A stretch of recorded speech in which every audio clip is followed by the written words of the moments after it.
Today we are going to be watching a video of how to make this beautiful Madumbi fry, as they call it in South Africa, or in Tamil they call it Cheppankizhangu roast.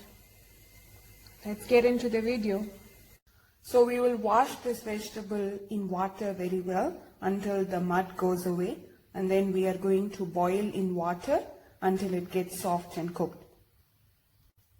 So you can see I've washed it here. I've added salt and I've put it in a pot and I'll let it boil.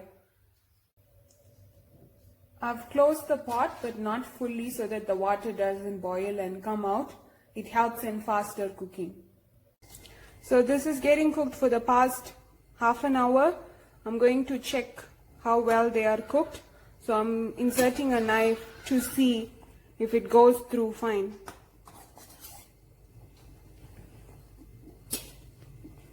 So I think almost they are cooked. So I'm going to strain them from the water and leave it to cool down. So then we can peel off the skin and start frying the vegetable. So I've strained the water and taken the vegetable out. Now I'm going to peel the skin. So I have taken off the peel from the madumbis. And I now have the vegetable. Now I'm going to chop these vegetables into small cubes or small round sizes.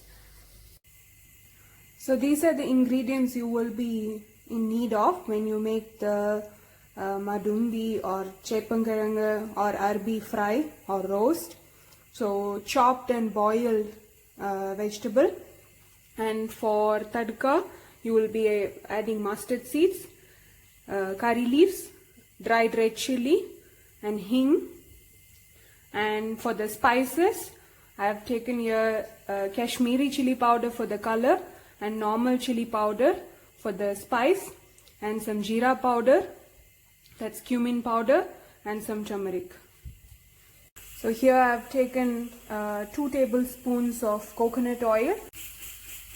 Okay, the oil is hot now.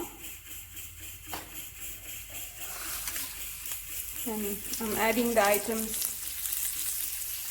that we use for tempering. You must be quick enough to mix the spices in the oil. You don't want it to get burnt. And as soon as it's mixed, start adding the boiled vegetable. So you can see here the madumbis are mixed with the spices very well and roasted in oil also beautifully. And now it is mixed and it's almost ready to eat. So we'll just leave it for a few more minutes until they all get almost crispy while it gets roasted in the oil. So be generous in adding oil.